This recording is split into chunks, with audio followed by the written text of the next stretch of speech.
Hey, this is Mitchell from SoundBridge. Before we begin the tutorial, please take a moment to like, click the notification bell and subscribe so you're notified every time we release a new video tutorial.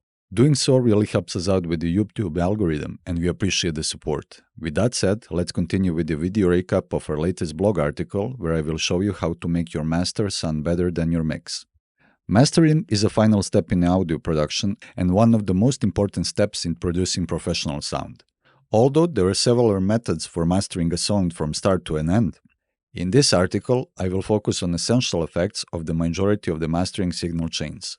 As you can see, I have the mastering effect chain from a track setup. The first effect is a corrective EQ.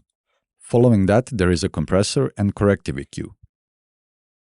In addition, I saturated my master chain and made the stereo image slightly wider and used the limiter as the final effect. Let's hear the result, before and after.